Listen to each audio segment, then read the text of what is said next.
نحمدہ و نصلی علی رسولہ الکریم اما بعد فاعوذ باللہ من الشیطان الرجیم بسم اللہ الرحمن الرحیم رب اشرح لی صدری ویسر لی امری واحلل عقدۃ من لسانی یفقہوا قولی آمین یا رب العالمین۔ منہج انقلاب نبوی کی جو ہم نے 3 حصے تو مکمل کر لیے تھے اس کے، اور یہ کہ اس کا جو چوتھا حصہ ہے یعنی تصادم کا، اس کا ہم مطالعہ کر رہے ہیں۔ اور تصادم کے بھی 2 حصے ڈاکٹر اسرار احمد صاحب نے بتائے تھے۔ ایک حصہ یہ ہے کہ جس میں تصادم جو ہے وہ یک طرفہ ہوتا ہے، یعنی یہ کہ جب آپ ایک انقلابی دعوت پیش کرتے ہیں تو اس دعوت کے اندر اتنا ہی کاٹ ہوتی ہے، جب وہ تشہ بن کے گرتی ہے تو جڑ پہ جب گرے تو جو بھی اس درخت کے محافظ ہیں پھر ان کو حرکت تو کرنا پڑتی ہے، لہٰذا وہ جوابی طور پر اس تحریک پر اپنے مختلف ہتھ کنڈے استعمال کرتے ہیں۔ ابتداً تو یہ ہوتا ہے کہ وہ جو بھی داعی ہے، جس نے وہ دعوت اٹھائی ہے اور جس نے وہ فکر پیش کی ہے، جس نے وہ نظریہ سامنے لایا ہے، سب سے پہلے اس کی کردار کشی کی جاتی ہے، اس کے بارے میں مختلف باتیں بنائی جاتی ہیں کہ اس کے تو عزائم ہیں، یہ لیڈر بننا چاہتا ہے، اس کی امیر بننے کی خواہش ہے، یا یہ کہ اور جو اس کے اندر جو ہے نا چودھری بننے کی جو ہے وہ سوچ تھی۔ تو اس طرح کی باتیں، پھر یہ کہ یہ پاگل ہو گیا ہے، یہ نظام بدل سکتا ہے بھلا، یہ اتنا صدیوں سے چلا آ رہا نظام، تو یہ ساری باتیں جو داعی کے خلاف کی جاتی ہیں یہ اس کی ہمت توڑنے کے لیے ہوتی ہیں۔ تو اس میں بہرحال وہ جو سہارا ہے وہ اللہ کی کتاب ہی ہے کہ جو اس طرح کے ہتھ کنڈوں کے مقابلے میں ایک بندہ مومن کے لیے سہارا بنتی ہے۔ اس کے بعد جو اگلا مرحلہ بیان ہوا اس میں کہ جب یہ کارگر نہیں ہوتا اور دعوت پھیلتی ہی چلی جاتی ہے، اور خاص طور پر جو بھی وہاں مجبور طبقات ہیں یا جو پسے ہوئے لوگ ہیں ان تک وہ دعوت جو اپنا اثر پہنچانے میں کامیاب ہو جاتی ہے اور انہیں متاثر کرنے لگتی ہے، تو پھر اب ایک نئے جبر کے دور کا آغاز ہوتا ہے، جس میں تشدد جو ہے صرف زبانی کلامی نہیں ہوتا ہے بلکہ یہ کہ اب باقاعدہ جسمانی اذیتیں دی جاتی ہیں، گھر بار سے نکالا جاتا ہے، اور مختلف جو ہے وہ طریقوں سے گویا نشان عبرت بنایا جاتا ہے تاکہ لوگ ڈر کر اور سہم کر اس رستے کی طرف نہ آئیں، اور جو آ چکے ہیں وہ ڈگمگا جائیں اور پیچھے ہٹ جائیں، اور وہ جو ہے اپنے اس یا وہ بات کہنا بند کر دیں۔ تو اب اس میں ڈاکٹر صاحب نے کہا کہ اس سارے عرصے میں پیسیو ریزسٹنس، یعنی ریزسٹنس کا مطلب یہ ہے کہ بات اپنی کہتے رہنا ہے۔ اگر آپ نے بات ہی کہنا چھوڑ دی تو پھر تو بات وہی ودو لو تدہنو فیدہنون ہو جائے گا، پھر تو مداحنت ہو گئی۔ اگر آپ نے یہی کرنا تھا تو پھر وہ پہلے انقلاب کی دعوت دینے کی کیا ضرورت تھی؟ اس کے بعد تو یہ ہونا ہی ہوتا ہے، یہ تو آپ کو پہلے سے معلوم ہونا چاہیے تھا۔ لہٰذا یہ ریزسٹ کرتے رہنا ہے، لیکن یہ ریزسٹنس ہوگی پیسیولی، یعنی یہ کہ آپ نے جوابی اقدام نہیں کرنا، آپ نے گالی کے جواب میں گالی نہیں دینی اور تشدد کے جواب میں تشدد نہیں کرنا۔ باطل کی یہ خواہش ہوگی کہ آپ تشدد پہ اتر آئیں تاکہ اس کے نتیجے میں آپ کا کلا کما کرنے کا اسے اخلاقی جواز مل جائے، اور آپ نے اس کی چال کو اسی پہ لوٹانا ہے کہ آپ مظلوم بن کے جو سائلنٹ میجورٹی ہے اس کے سامنے آئیں تاکہ اس کو شاید آپ کی فلسفیانہ باتیں سمجھ نہ آئیں، لیکن آپ پر ہونے والا ظلم جو ہے وہ اسے آپ کا ہمدرد بنا سکتا ہے۔ تو نبی اکرم صلی اللہ علیہ وسلم کی سیرت کے حوالے سے یہ باتیں بیان کرنے کے بعد، اور یہ بات سمجھ لیجئے کسی کو مغالطہ نہ ہو، یہیں پہ یہ بات سمجھ لینی چاہیے کہ ڈاکٹر صاحب کا اصل سورس سیرت النبی صلی اللہ علیہ وسلم، لیکن یہ کہ جو بھی حکمت کی باتیں اگر کسی اور میں بھی اس طرح کی ہوں تو اپنی بات کو مؤکد کرنے کے لیے، اپنی دلیل کو مزید وزنی بنانے کے لیے دائیں بائیں سے بھی اگر اس سے ملتی جلتی باتیں ملتی ہوں تو انہیں بیان کر دینے میں کوئی حرج نہیں ہوتی، اور بالخصوص ان حالات میں کہ جب مسلمان سب سے زیادہ جس معاملے میں جو ہے نا وہ نقصان اٹھا رہے ہوں، اور اپنا جذبہ بھی ہے، شوق بھی ہے، ولولہ بھی ہے، خلوص بھی ہے، اخلاص بھی ہے، لیکن اس وجہ سے وہ بات نہ سمجھ سکنے کی وجہ سے مار کھا رہے ہوں اور پٹ رہے ہوں، تو اس وقت پھر ایک سائڈ کی دلیل سے زیادہ جو ہے کہ جن جن اطراف سے دلائل ملیں وہ دلائل ان کے سامنے رکھنے کی ضرورت ہوتی ہے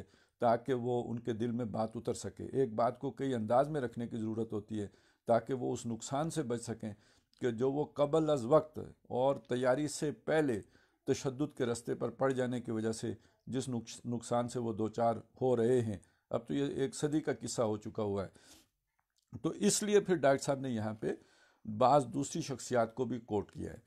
اب ظاہر ہے جو لوگ بادشاہوں کے جو ہے پروردہ ہوتے ہیں، جو اپنا ذہن کرائے پہ دے چکے ہوتے ہیں اور بلکہ اپنی زبان بھی جو بیچ چکے ہوتے ہیں، اور جن کی ناکوں میں جو ہے وہ پیٹرول کی جو ہے نا وہ خوشبو گھس چکی ہوتی ہے، اور وہ یعنی پیٹرول ڈالر ان کے جیبوں میں بھر چکے ہوتے ہیں، تو اب ان کا معاملہ تو یہ ہوتا ہے کہ وہ اس طرح کی باتوں کی تلاش میں ہوتے ہیں۔ اس طرح کے خبیث لوگوں نے تو اللہ کے کلام کے اندر سے بھی اس طرح کی جو ہے وہ چیزیں نکال کے تو اپنے مطلب براری کے کام کیے ہیں، تو ان کا وہ ایسے ظالم لوگوں کا تو معاملہ علیحدہ ہے، وہ تو اپنا کام کرتے رہیں گے، وہ تنقید کے لیے اس طرح کی چیزوں کو اٹھاتے رہیں گے، لیکن یہ کہ ایک معقول آدمی کو معلوم ہونا چاہیے کہ اس طرح کی مثالیں جو ہیں غیر لوگوں سے بھی دی جا سکتی ہیں، اگر انہوں نے کوئی کامیابیاں اس اسٹریٹجی پر عمل کر کے حاصل کی ہوں جو اسٹریٹجی اصلاً دی ہے محمد رسول اللہ نے صلی اللہ علیہ وسلم۔ لہٰذا اب آگے صفحہ نمبر 113 سے آگے ڈاکٹر صاحب گاندھی کا عدم تشدد کا جو ہے فلسفہ اس کو بھی بیان کر رہے ہیں، اور ساتھ ہی حضرت مسیح علیہ السلام کے کچھ اقوال کا بھی ذکر کر رہے ہیں۔ تو گاندھی کا ذکر اس لیے کہ گاندھی بہرحال ٹھیک ہے، وہ ہمیں گاندھی سے ایک بغض ہے، عداوت ہے، نفرت ہے، اور برحق بھی ہے کہ ہم اس کے اس گندے جو ہے نا جو بھی عزائم تھے اور اس کے جو سوچیں تھیں اس کی واقفیت تو ہمیں تھی نا، گھر کے بیدی تو ہمیں، دنیا بہرحال اس کو ایک بہت ہی امن پسند جو بھی اس نے ایک اپنا روپ دھارا ہوا تھا، تو اس روپ میں اسے وہ سمجھتی ہے، اور یہ وہ روپ ہے در حقیقت جو اس نے اپنے اوپر چڑھایا تھا، ملمہ کاری کی تھی، لیکن یہ ملمہ کاری اس نے کی کہاں سے تھی جس کی وجہ سے وہ پوری دنیا میں اتنا مشہور ہوا ہے، تو یہ بھی ایک سمجھنے کی بات ہے۔ ڈاکٹر صاحب اس طرف آنے سے پہلے اپنا ایک واقعہ بیان کرتے ہیں، کہتے ہیں کہ 2 سال پہلے مجھے اسلام آباد میں تقریر کر کے وہیں سے دعوتی دورے پر امریکہ جانا تھا۔ اسلام آباد میں نے سیرت النبی اعلیٰ صاحب الصلاۃ والسلام کے موضوع پر تقریر کی تھی، جس میں اس پیسیو ریزسٹنس کا بھی ذکر تھا۔ بعض اخبارات میں اس کی رپورٹنگ غلط انداز میں ہوئی اور خواجہ صفدر صاحب نے میرے خلاف ایک بیان داغ دیا تھا۔ یہ شاید خواجہ آصف صاحب کے والد صاحب ہوں گے، کیونکہ آپ سیالکوٹ جائیں تو خواجہ صفدر روڈ تو وہاں پہ ہی پائی جاتی ہیں، اور یہ ضیاء الحق صاحب کے دور میں وزیر تھے۔ مجھے وطن واپس آ کر معلوم ہوا، میں اصل میں یہ کہتا یہ ہوں کہ اغیار نے حضور صلی اللہ علیہ وسلم کے اسوہ حسنہ و مبارکہ سے بہت سے سبق حاصل کیے، یعنی سیکھنا ہمیں چاہیے تھا، سیکھ لیا غیروں نے، اب اگر ہم اس بات کو بیان کریں تو بھی تکلیف ہوتی ہے۔ اس کی مثالوں میں سے ایک مثال مسٹر گاندھی کی ہے۔ گاندھی نے عدم تشدد کا جو نظریہ اختیار کیا وہ در حقیقت حضور صلی اللہ علیہ وسلم کی سیرت سے ماخوذ ہے، اس لیے کہ اس سے پہلے یہ چیز صرف 2 جگہ نظر آتی ہے، یا جناب محمد الرسول اللہ صلی اللہ علیہ وسلم کی حیات طیبہ میں مسلسل 12 برس، اس سے بڑا اور طویل عرصہ کہیں نظر آئے گا ہی نہیں، یا پھر 2-3 سال جو حضرت عیسیٰ علیہ السلام کے تھے۔ اس کو بھی لوگوں نے غلط سمجھا ہے، اور بعض مسلمان بھی غلط فہمی میں یہ سمجھ بیٹھے ہیں کہ موجودہ اناجیل میں اس ضمن میں جناب صلی اللہ علیہ وسلم جناب علیہ السلام یعنی عیسیٰ علیہ السلام کے جو اقوال ملتے ہیں وہ آپ کے فرمائے ہوئے نہیں ہیں۔ انجیل میں چونکہ تعریف مسلمہ ہے، لہٰذا یہ سمجھا یہ جاتا ہے کہ یہ باتیں کسی اور کی ہوں گی جو حضرت عیسیٰ علیہ السلام سے منسوب کر دی گئی ہیں، لیکن مجھے یقین ہے کہ وہ جملے جناب علیہ السلام ہی کے فرمائے ہوئے ہیں، صرف ان کا موقع و محل سمجھنے کی ضرورت ہے، غور کرنے سے ان کا مطلب واضح ہو جاتا ہے اور سمجھ میں بھی آ جاتا ہے۔ جناب کے اقوال یہ ہیں کہ اگر کوئی تمہارے دانے گال پر تھپڑ مارے تو بہانہ بھی پیش کر دو، اور یہ کہ اگر کوئی نالش کر کے تمہارا چوغا لینا چاہے تو تم کرتا بھی اتار کے دے دو، اور تمہیں کوئی بیگار میں اپنے ساتھ 1 کوس لے جانا چاہے تو تم 2 کوس جاؤ۔ یہ در حقیقت بالکل ابتدائی اور تمہیدی دور کی تعلیم ہے، جس میں دعوت و تبلیغ کے ساتھ ہی مصائب و تشدد کا مرحلہ شروع ہو جاتا ہے۔ اگر اس کو ہم دیکھیں نا اپنے قرآن مجید سورہ حامیم السجدہ کی جو روشنی میں، تو اس میں جو آیت آتی ہے وَمَنْ أَحْسَنُ قَوْلًا مِّمَّنْ دَعَا إِلَى اللَّهِ وَعَمِلَ صَالِحًا، اس سے بڑھیا بات کس کی ہوگی؟ جس نے اللہ کی طرف بلایا اور خود بھی نیک عمل کیا۔ تو اگر یہاں تک دیکھیں تو حضرت مسیح علیہ السلام اس میں پورے فٹ آئیں گے۔ وَقَالَ إِنَّنِي مِنَ الْمُسْلِمِينَ، اس نے کہا میں فرما برداروں میں سے ہوں، یہاں تک بھی بات ٹھیک ہو گئی۔ اس کے بعد کیا فرمایا؟ ادفع باللتی ہی احسن، یعنی جب آپ یہ دعوت دو گے، ٹھیک ہے بات تو بہت بڑھیا ہے لیکن لوگ اس کی مخالفت کریں گے، تو اب آپ نے مدافعت کس طرح کرنی ہے؟ مدافعت اس طور پر کرنی ہے جو بہت احسن ہو، یعنی سب سے بہترین ہو۔ تو سب سے بہترین تو یہی ہو سکتا ہے نا جو ان اقوال میں پیش ہوا ہے، کہ اگر کوئی آپ سے جو ہے نا وہ گالی دے تو آپ پھول پیش کریں، اور دعائیں دیں، اور پتھر مارے تو پھول پیش کریں۔ تو یہ در حقیقت بڑھیا بات اور احسن بات تو پھر یہ ہوگی۔ اسی سے سمجھ لیجئے کہ یہ جو بالکل یہ جو اقوال ہیں یہ گویا اس کی تشریح ہے، کہ اگر آپ سے کسی نے چوگا جو ہے مانگا ہے تو آپ کرتا بھی دو، چھیننا چاہے تو کرتا بھی دے دو اسے، بے شک تو احسن تو تب ہوگا۔ تو لیکن یہ کہ اس کا محل و مقام پہچاننے کی ضرورت ہے۔ یہ در حقیقت بالکل ابتدائی اور تمہیدی دور کی تعلیم ہے، جس میں دعوت و تبلیغ کے ساتھ ہی مصائب و تشدد کا مرحلہ شروع ہو جاتے ہیں۔ یہ ہم پہلے سمجھ چکے ہیں۔ جب آپ ایک واقعی حقیقی انقلابی دعوت دیں گے تو لوگ آپ کو ٹھنڈے پیٹو نہیں برداشت کر سکتے، آپ پر وہ مصائب کا دور لازماً شروع ہو جاتا ہے۔ پھر یہ نہیں کہ آپ کو جو ہے نا وہ جو ہے وہ اس کے بعد محترم بنا کے رکھا جائے، بلکہ وہ تو پھر آپ کا حشر نشر کر کے چھوڑیں گے۔ اس کے لیے حضرت مسیح علیہ السلام صبر محض اور ایثار و قربانی کی یہ تعلیم دے رہے ہیں، تاکہ ایک طرف معاندین و مخالفین کا بغض و خبث باطنی کا آشکارا ہو جائے، دوسری طرف اہل ایمان میں قوت برداشت پیدا ہو جائے۔ اب یہ مشیت الہی تھی کہ اسی صبر محض یعنی پیسیو ریزسٹنس کے دور میں کہ آن جناب کا رفع آسمانی ہو گیا۔ گو کہ یہودیوں نے تو اپنی دانست میں آن جناب علیہ السلام کو صلیب پر چڑھوا کر دم لیا تھا، عیسائیوں کی عظیم ترین اکثریت بھی ایسی غلط فہمی میں مبتلا چلی آ رہی ہے، جبکہ انجیل برنباس میں وہی باتیں بیان ہوئیں جو قرآن میں ہوئی ہیں اور جو حقیقت و صداقت پر مبنی ہیں۔ کتاب و سنت کے مطابق آپ بجسد شریف زندہ آسمان پر اٹھا لیے گئے، وہاں جسم و روح کے تعلق و اتصال کے ساتھ زندہ ہیں۔ قرب قیامت میں آن جناب کا نزول ہوگا، آپ بنفس نفیس آسمان سے نزول فرمائیں گے، آپ کے ہاتھ میں تلوار بھی ہوگی، یعنی آپ قتال فرمائیں گے۔ تو یعنی وہ جو ان کی تعلیمات تھیں وہ اس دور کے لیے تھیں، یعنی جب آپ پیسیو ریزسٹنس کے دور میں ہیں۔ تو باقی یہ کہ ان کی شریعت میں بھی قتال منع نہیں ہے۔ اور سیرت محمد علیہ صاحب الصلاۃ والسلام کے مدنی دور کی بھی جھلک دنیا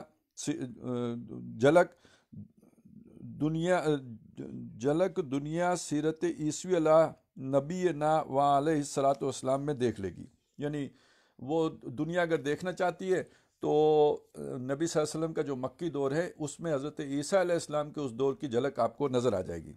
آپ اس نزول کے وقت نبی و رسول آخر زمان جناب محمد صلی اللہ علیہ وسلم کے امتی ہوں گے۔ آپ کے ہاتھوں یہودیوں کو عذاب استیصال یعنی جڑ سے اکھاڑ پھینکنے والا عذاب چکھنا ہوگا۔ دجال اکبر آن جناب علیہ السلام کے ہاتھوں قتل ہوگا۔ یہودی دنیا سے اسی طرح نیست و نابود کر دیے جائیں گے جیسے قوم نوح، قوم عاد، قوم سمود، قوم لوط و مدین وغیرہ وقت کے رسولوں کی تکذیب کے جرم میں اس دنیا سے بھی نسیہ منسیہ کر دی گئیں، اور آخرت کا عذاب تو ان کا مقدر ہے ہی۔ سیرت عیسوی میں چونکہ اقدام یعنی ایکٹیو ریزسٹنس کا دور آیا ہی نہیں، لہٰذا مسلح تصادم کا دور کیسے نظر آتا؟ ویسے میں آپ کو یہ بتا دوں کہ حضرت عیسیٰ علیہ السلام نیا نظام شریعت لے کر تشریف نہیں لائے تھے، بلکہ شریعت موسوی کی تجدید و احیاء کے لیے مبعوث ہوئے تھے۔ چنانچہ موجودہ اناجیل میں آپ کے پہاڑی کے واعظ میں یہ قول آج بھی موجود ہے کہ جہاں تک قانون شریعت کا تعلق ہے میں اسے بدلنے نہیں آیا، قانون تورات ہی کا نافذ رہے گا۔ قرآن میں قصاص کا قانون تورات کے حوالے سے بیان ہوا ہے، اور شریعت محمدی علیہ صاحب الصلاۃ والسلام میں تورات کے اس قانون کو باقی رکھا گیا ہے۔ تو کیسے ممکن تھا کہ قصاص کے اس قانون کو حضرت مسیح علیہ السلام ساقط کر دیتے؟ لیکن قانون اور ہوتا ہے، دعوت و تبلیغ کے تقاضے کچھ اور ہوتے ہیں۔ دعوت و تبلیغ کے ابتدائی دور میں کسی بھی طرح قصاص کی اجازت نہیں ہوتی۔ اس موقع پر حکم آتا ہے کفو ایدیکم۔ حضرت مسیح کے اقوال میں اگر تدبر اور غور و فکر سے کام لیا جائے تو وہاں یہی حکمت کار فرما نظر آتی ہے۔ اچھا، یہ جو ایک اعتراض یا اشکال جو آتا ہے، آتا تھا کہنا چاہیے، کیونکہ اب تو وہ سلسلہ پراکسی وار کا ختم ہو گیا ہے۔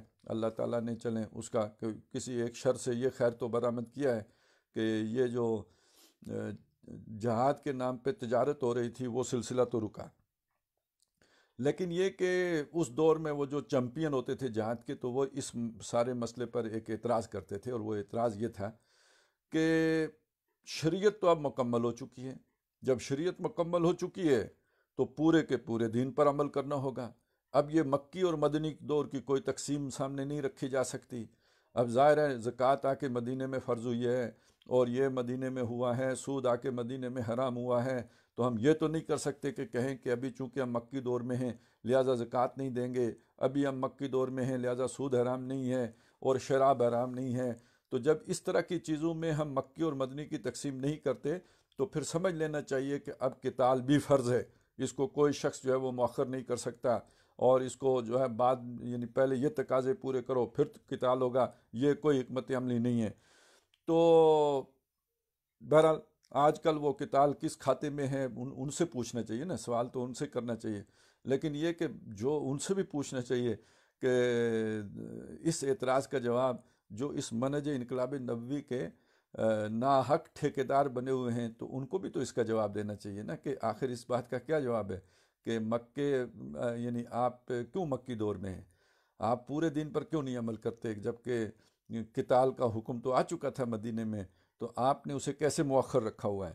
ایک اشکال تو ہے اور لوگوں نے کھڑا کیا ہے، اور اب بھی وہ لوگ جو چلیں کسی بھی وجہ سے شام میں مصروف عمل ہیں یا افغانستان میں ہیں تو وہ یہ بات تو اسی طرح کہتے ہیں، باقی چلیں جو یہاں پہ بہت بولتو تھے تو ان سے تو جان چھوٹی، لیکن یہ کہ جو اب ذرا انڈر گراؤنڈ رہ کے کام کرتے ہیں یہ بات تو وہ اب بھی کہتے ہیں۔ اور وہ آیتیں تو آپ کو یاد ہی ہوں گی کہ کیا ہو گیا مسلمانوں تمہیں کہ تم مالکم اللہ تقاتلون فی سبیل اللہ والمستضعفین من الرجال والولدان والنساء والولدان، وہ جو ہے پکار رہے ہیں ربنا اخرجنا من هذه القریۃ الظالم اہلھا، تو یہ پھر آپ اپنے ان نیم ملا دانشوروں سے ذرا تھوڑا سا فتویٰ تو دلا دیجئے نا کہ اس کا کیا مسئلہ ہے، کیوں یہ حکمت عملی اختیار کی گئی ہے، اور کیوں پھر مالکم لا تقاتلون فی سبیل اللہ نہیں کر رہے ہیں ہم اللہ کی راہ میں جنگ، تو اس کا جواب تو آنا چاہیے نا پھر۔ تو بہرحال ابھی جو ڈاکٹر صاحب بیان کر رہے ہیں وہ ہم سمجھنے کی کوشش کر رہے ہیں، جو اشکال تھا میں نے آپ کے سامنے رکھ دیا، تو اب جو چیمپئن ہیں وہ بتائیں بھائی، اس کا ہمیں بھی سمجھائیں کہ اس کا حل کیا ہے۔ ویسے تورات کا قصاص کا یہ قانون پوری دنیا میں زبان زد عام ہو گیا تھا کہ آنکھ کے بدلے میں آنکھ، کان کے بدلے کان، دانت کے بدلے دانت اور جان کے بدلے جان، لیکن دیکھ لیجئے کہ نبی اکرم صلی اللہ علیہ وسلم نے قصاص کے اس آفاقی و مسلمہ قانون کی بجاوری سے صحابہ اکرام کو روک رکھا تھا، ورنہ میں کہا کرتا ہوں کہ اگر ہاتھ اٹھانے کی اجازت ہوتی تو بلال صبر و سکون کے ساتھ امیہ ابن خلف کے بے ایمانہ تشدد کا نشانہ نہ بنتے، جان پر کھیل جاتے اور اس ظالم کو مزہ چکھا جاتے۔ کیا ذہنی اور جسمانی کوفت و اذیت مکہ کی گلیوں میں مردہ جانور کی طرح کھینچے جانے کے باعث ہو رہی تھی، وہ جان دینے سے کم تھی؟ یعنی جان تو آدمی ایک دفعہ دے دیتا ہے، اور جو وہاں حضرت بلال کے ساتھ ہو رہا تھا وہ جان دینے سے زیادہ بڑا تھا۔ اگر اجازت ہوتی تو خباب رضی اللہ تعالی عنہ ابن ارت ننگی پیٹھ دہکتے انگاروں پر لیٹنے کے بجائے کیا دو چار کو ساتھ لے کر نہ مرتے؟ جس طرح یہ خودکش کرتے ہیں تو وہ اگر کرتے تو کیوں نہ کر لیتے؟ اور ویسے یہ بات سمجھ لینے کی ہے کہ یہ زیادہ مشکل کام ہے، یہ صبر محض اور یہ جو پیسیو ریزسٹنس ہے یہ ایکٹیو ریزسٹنس سے زیادہ مشکل کام ہے۔ کتنے آپ کے مجاہد ہوتے ہیں جو قید ہونے کی نسبت، پکڑے جانے کی نسبت مر جانا جو ہے وہ بہتر سمجھتے ہیں، تو وہ تو کئی تو اپنے ساتھیوں ہی کو کہہ دیتے ہیں کہ جی ایسے میں ہمیں پھڑکا دینا، تو یہ تو دشمن کے ہاتھوں میں ہونا، اس کے مقابلے میں دشمن کے مقابل ہونا وہ آسان ہے، اور اس میں تو یک باری ہی ہو جاتا ہے جو کچھ ہو جاتا ہے، اور یہ تو روز بندہ مرتا ہے اور روز جیتا ہے۔ ایک شخص دیکھ رہا ہے کہ یہ سارا اہتمام میرے لیے ہو رہا ہے، یہ دہکتے انگارے میرے لیے بچھائے جا رہے ہیں، ان سے کہا جاتا ہے کہ کرتا اتارو، وہ اتار دیتے ہیں، ان انگاروں پہ لیٹ جاؤ اور وہ لیٹ جاتے ہیں. ایسا کیوں ہے؟ اور نہ آدمی پس و پیش کرتا ہے. آدمی ڈیسپریٹ ہو جائے تو اس میں بے پناہ قوت پیدا ہو جاتی ہے. کمزور بھی ہو تو بھی ایسے شخص میں مقابلے کی زبردست طاقت عود کراتی ہے. میں مثال دیا کرتا ہوں کہ اگر بلی کہیں گھیرے میں آ جاتی ہے اور اسے پتہ چلے کہ مجھے راستہ نہیں ملتا تو وہ انسان پر حملہ کر دیتی ہے، اس لیے کہ وہ جان لیتی ہے کہ اس کے سوا اس کے لیے کوئی چارہ نہیں. لیکن وہاں اجازت نہیں ہے. مکے میں اجازت نہیں تھی. وہاں تو یہ بات بہت اہم ہے، معاذ اللہ بزدلی کا وہاں معاملہ نہیں تھا، نہ معاذ اللہ بے غیرتی اور بے حمیتی کا کوئی معاملہ تھا کہ اہل ایمان یہ تشدد اپنی آنکھوں سے دیکھ رہے ہیں لیکن حرکت نہیں کرتے. یہ فلسفہ انقلاب ہے، اور گاندھی نے عدم تشدد کا فلسفہ سیکھا ہے تو یہاں سے. اب دیکھیں نا، گاندھی نے سیکھ لیا، مسلمان سیکھنے سے رہ گئے. البتہ گاندھی کی حماقت یہ ہے کہ اس نے اسے مستقل فلسفہ بنا لیا. یہ فلسفہ ایک دور کا فلسفہ ہے، یہ کوئی مستقل فلسفہ نہیں ہے. اس لیے کہ اس درجے میں عدم تشدد کے جس درجے میں بعد میں جا کر گاندھی نے اس کی تبلیغ کی، وہ نری حماقت ہے. جن لوگوں کی نظر سے مولانا آزاد کی کتاب انڈیا وینز فریڈم گزری ہے، ان کے علم میں ہوگا کہ وہ گاندھی کے اس فلسفے کا مذاق اڑاتے ہیں کہ گزشتہ جنگ عظیم میں گاندھی نے اتحادیوں کو ہٹلر کے آگے عدم تشدد کے فلسفے کے تحت ہتھیار ڈال دینے کی تلقین کی تھی. عدم تشدد کے فلسفے کو اس سطح تک لائیں گے تو یہ پاگل پن ہے. لیکن ہاں، ایک انقلابی تحریک اپنے ابتدائی مرحلے میں اسے اختیار کرتی ہے. گاندھی نے اس سے فائدہ اٹھایا تھا، اس لیے کہ اگر شروع میں کانگریس کی پالیسی عدم تشدد کی نہ ہوتی تو انگریز آنن فانن پوری تحریک کو کچل کے رکھ دیتا اور تحریک آگے نہ بڑھ سکتی. حکومت کے ہاتھ بند گئے تھے کہ کیا کرے، تشدد کر نہیں رہے، اسے عالمی رائے عامہ کا بھی لحاظ رکھنا تھا. اچھا، ایک اور مثال دی ہے انہوں نے، سکھوں کی گردوارہ پربندھک تحریک. میں اس کی ایک مثال آپ کو پہلے سنا چکا ہوں، آج پھر سنا دیتا ہوں. اس کے راوی اور چشمدید گواہ آج بھی الحمدللہ باقید حیات ہیں. حاجی عبدالواحد صاحب MA 69 علامہ اقبال روڈ گڑھی شو پر ان کی رہائش ہے. جو شخص چاہے ان کے پاس جا کر اس کی توثیق کر لے. وہ کہتے ہیں اب حاجی صاحب کا انتقال ہو چکا ہے، یغفر اللہ لہ و یرحمہ. سکھوں کی ایک تحریک تو اب چل رہی ہے، یہ تو بالکل برعکس ہے. آپ کو معلوم ہوگا 85-86 میں وہ جو ایک خالصتان کی تحریک چلی ہے، یہ تو وائلنٹ ہو گئی، خون ریزی پر اتر آئی ہے. اب پیچھے فرشتے جو تھے نا، اس کا نتیجہ بھی سامنے آ رہا ہے کہ بھارت کی موجودہ حکومت اسے پوری طاقت کے ساتھ کچلنے میں مصروف ہے. لیکن ایک تحریک سکھوں کی طرف سے آج سے قریباً 25 سال قبل یعنی 1930 میں چلائی گئی تھی. جو لوگ اسے پہلی بار سن رہے ہیں وہ یقیناً یہ سن کر حیران ہوں گے کہ سکھوں کے گردواروں کے ساتھ جو اوقاف تھے ان پر قبضہ ہندوؤں کا تھا. چونکہ سکھوں کے بارے میں پورے طور پر یہ معین نہیں تھا کہ یہ کوئی علیحدہ مذہب ہے، ہندو یہ سمجھتے تھے کہ ہندو مت ہی کا ایک فرقہ ہے، لہٰذا سکھوں کے گردواروں کے اوقاف پر ہندو قابض تھے.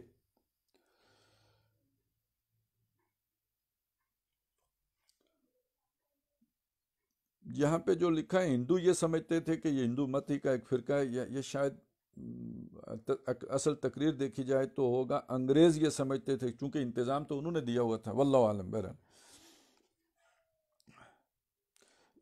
ان کی آمدنی میں اپنی مرضی کے مطابق تصرف کرتے تھے. ایسا بھی ہوتا تھا کہ کچھ بڑے لوگ پٹواریوں کی مٹھی گرم کر کے کاغذات اور دستاویز تبدیل کرا کے انہیں ذاتی ملکیت بنا لیتے تھے. اس کا فٹ نوٹ ہے، جیسے ہمارے یہاں مزارات ہیں، ان کے ساتھ اوقاف ہیں تو گدی نشین صاحبان ان کے ایک طرح مالک ہوتے ہیں. ہمارے یہاں بھی جب اوقاف ایکٹ بنا تو ان گدی نشینوں میں سے بھی بڑی اکثریت نے پٹواریوں کی مٹھی گرم کر کے بہت سی املاک کے لیے اپنے حق میں کاغذات اور دستاویزات تبدیل کرا لیں اور اب ان کی آمدنی پر عیش کر رہے ہیں. یہ مرتب نے لکھا ہے. سکھوں نے تحریک چلائی کہ ہمارے گردواروں اور ان کے اوقاف کا کنٹرول ہمارے پاس ہونا چاہیے. یہ کیا تماشا ہے کہ عبادت گاہیں ہماری اور ان کے ساتھ جو املاک و اوقاف ہیں وہ ہندوؤں کے ہاتھ میں ہیں. لیکن آپ کو معلوم ہے کہ ہندو کی رسائی انگریز کے دربار میں بہت ہو چکی تھی. انگریز کو ہندوؤں کی طرف سے کوئی اندیشہ نہیں تھا.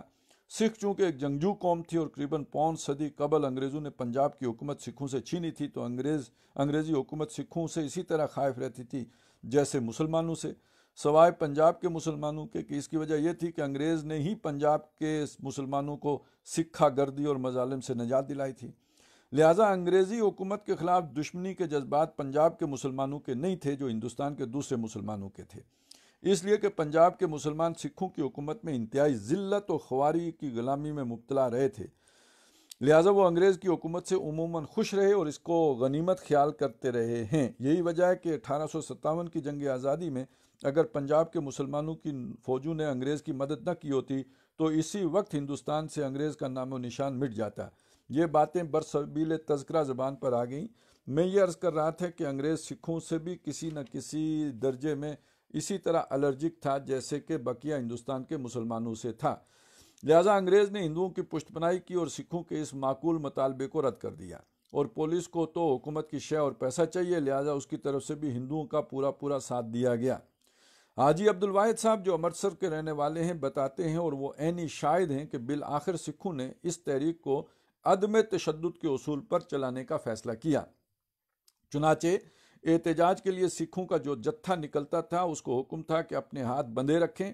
ہر جتھا عموماً 50 رضاکاروں پر مشتمل ہوتا تھا، اغلباً دفعہ 144 نافذ تھی، لہٰذا قانون کی خلاف ورزی ہو گئی اور پولیس کو اختیار حاصل ہو گیا کہ ان پر لاٹھی چارج کرے، ڈنڈے چلائے اور ان کو منتشر کر دے۔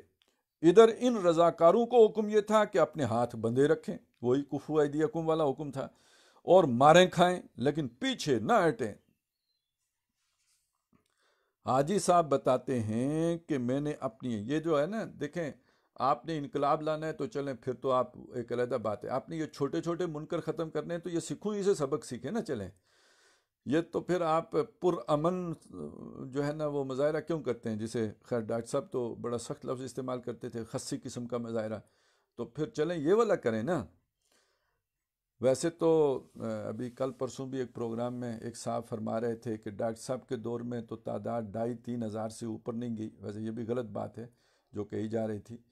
تو اب امیر تنظیم چونکہ بڑی شفیق ہستی ہیں اور بہت ہی ملن نثار ہیں اور بہت ہی رفقا کے ساتھ عجز و انکسار سے پیش اور تواضع سے پیش آتے ہیں، اس لیے تعداد ماشاءاللہ 13-14 ہزار ہو گئی ہے۔ تو ذرا اس کوالٹی کا بھی تو اندازہ لگائیں نا جو بانی محترم نے مینٹین رکھی تھی، اور اب کیا ہے، ان 13-14 ہزار سے شاید 12 ہزار تو توجہ طلب ہوگا آپ کے کھاتے میں پڑا ہوا، لیکن یہ کہ ذرا ایک وہ جو بانی تنظیم نے کہا تھا ذرا ڈنڈے کھا کے دیکھو نا، تو اب یہ سکھوں کی طرح چلیں، اس طرح کا ایک جلوس ہی تو 50 آدمیوں کا جلوس نکلتا تھا نا، کوئی زیادہ کا تو نہیں نکلتا تھا، اب تو 14-15 ہزار ہیں، تو کچھ چھوٹا سا کوئی جو ہے نا منکر وہ تو ختم کرایا جا سکتا ہے نا، بہت بڑا نہیں تو کوئی چھوٹا سا منکر تو ختم کرایا جا سکتا ہے۔ چلیں ابھی کرونا وغیرہ ہے تو ذرا سوشل ڈسٹینسنگ کا مسئلہ ہے، نہ نکالیں، لیکن اس کے بعد کے لیے پلاننگ کر لیں، آخر ساری زندگی تو کرونا نہیں رہنا نا، آخر اللہ نے اس کو اٹھا ہی دینا ہے، تو اس کے بعد یہ کام ہو سکتا ہے۔ تو سکھوں کے کتنے جسے نکلتے تھے، 50 رضاکاروں پر مشتمل دستہ نکلتا تھا، صرف 50 کا، اور اس کو حکم یہ تھا کہ اپنے ہاتھ بندھے رکھیں، مارے کھائیں، پیچھے نہ ہٹیں۔ حاجی صاحب بتاتے ہیں کہ میں نے اپنی آنکھوں سے دیکھا ہے کہ لاٹھیاں پڑی ہیں، سر پھٹ گیا ہے، سکھ رضاکار زمین پر گر گیا ہے، لیکن اس کے ہاتھ نہیں کھلے، وہ بندھے رہے۔ جتھے کے تمام رضاکار اسی طرح زخمی ہو کر گرتے رہے، لیکن کیا مجال کہ کسی کے ہاتھ کھلے ہوں۔ ایک جتھا اسی طرح بری طرح زخمی ہو گیا تو اس کی جگہ لینے دوسرا جتھا آ گیا۔ میں نے جب حاجی صاحب سے یہ واقعہ سنا تو میں حیران رہ گیا اور میرا ذہن قرآن کے ان الفاظ کی طرف منتقل ہو گیا، کفو ایدیکم، یہ ہے صبر محض، یعنی پیسیو ریزسٹنس۔ پیسیو ریزسٹنس کا لوگوں نے مطلب یہی نکال لیا ہے کہ اگر وہ کہیں رائٹ ٹرن تو رائٹ ٹرن، کہیں لیفٹ ٹرن تو لیفٹ ٹرن، کیونکہ ابھی ہم ایکٹیو ریزسٹنس میں نہیں ہیں، جو حکم سرکار کا وہ اس کے مطابق جو ہے نا وہ دائیں مڑ بائیں مڑ پیچھے مڑ آگے مڑ، وہ سارا جو ہے نا اسی طرح جوں کا توں کریں گے۔ تو اب سمو اطاعت تو اس طرح ہو رہی ہے، اس میں بڑی طاقت ہے، پیسیو ریزسٹنس میں بڑی طاقت ہے، اس میں بڑی تاثیر ہے، یہ انسان کی قوت ارادی کا مظاہرہ ہے، اس میں اس عزم کا اظہار ہے کہ ہر چے باد آباد۔ پھر یہ بات دلالت کرتی ہے کہ یہ کوئی بے ترتیب ہجوم نہیں ہے، بلکہ نظم و ضبط کی عادی ڈسپلن جماعت ہے. آپ کا نظم ہے تو یہاں پتہ چلے گا ہے کہ سارے جناب یہ حلوہ خوری ہیں. یہ وہ لوگ ہیں کہ جن کو حکم دیا جاتا ہے کہ اسے وہ پورا کرتے ہیں. ان دو چیزوں کا مظاہرہ ڈومنسٹریشن ہو جائے تو اس میں بڑی قوت ہے. چنانچہ انگریز کو جھکنا پڑا اور سکھوں کی تحریک کامیاب ہوئی اور ان کے گردواروں کے اوقاف کا انتظام و انصرام ان کو مل گیا.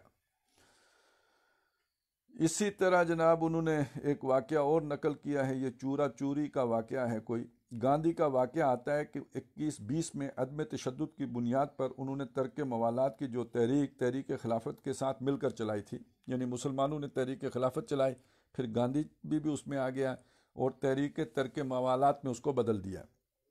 تو اس کے دوران پورے ہندوستان میں صرف ایک جگہ عدم تشدد کے اصول کی خلاف ورزی ہوئی، یعنی وہ جو اس نے عدم تشدد کا اصول بنایا ہوا تھا ایک جگہ اس کی خلاف ورزی ہو گئی. صوبہ بہار کا چورا چوری کے نام کا ایک قصبہ تھا، اس کا ایک تھانہ تھا. پولیس والوں نے کچھ شرارت کی اور جو جلوس نکلا ہوا تھا اس میں بعض لوگ مشتعل ہو گئے اور انہوں نے تھانے پر حملہ کیا. بہت سے سپاہیوں کو مار دیا اور تھانے میں آگ لگا دی، جس میں کچھ پولیس والے زندہ جل کر مر گئے. اب آپ دیکھیے کہ گاندھی نے صرف اس ایک حادثے پر پوری تحریک ختم یعنی کال آف کر دی. اس وقت گاندھی کی زندگی میں بڑا نازک مرحلہ آیا تھا. پورے ہندوستان میں اس کے خلاف جذبات مشتعل ہو گئے کہ کیسا لیڈر ہے کہ اس نے تحریک ختم کر دی. ایسے موقع پر تو عموماً لوگ لیڈر کو گالیاں دیتے ہیں، لیکن گاندھی نے اپنی لیڈری کی موت کا خطرہ مول لیا.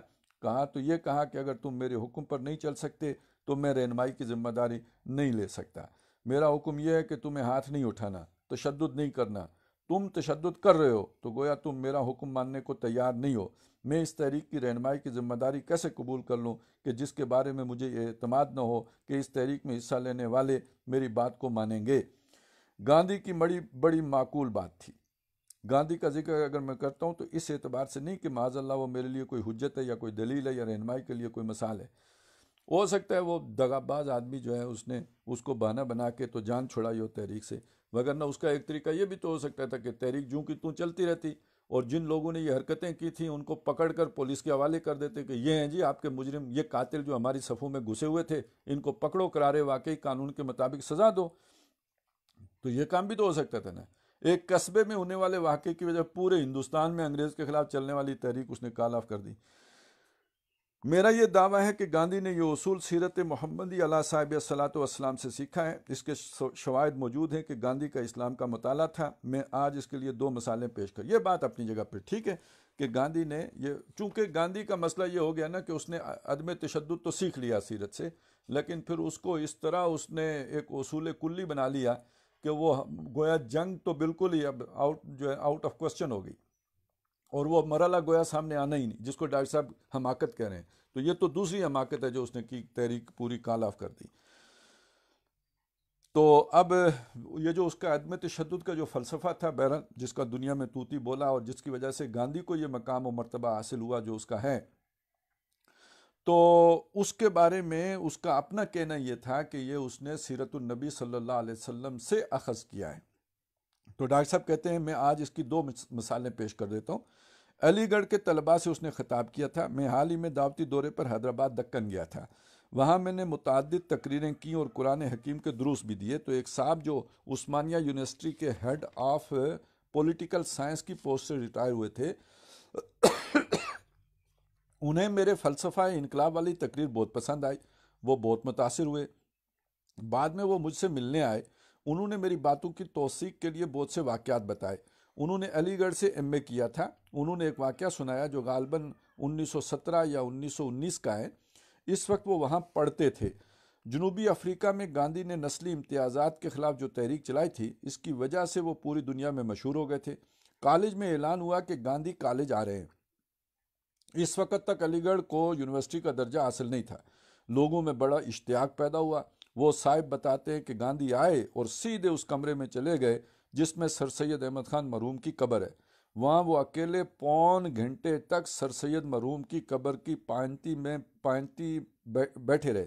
ایسا کیوں ہوا یہ اللہ جانے. گاندھی جب باہر آئے تو منتظمین اور طلباء نے ان سے جلسے سے خطاب کے لیے کہا. انہوں نے جواب دیا کہ میں تو صرف سر سید صاحب کی قبر کی زیارت کے لیے آیا تھا، مجھے اور کوئی کام نہیں ہے.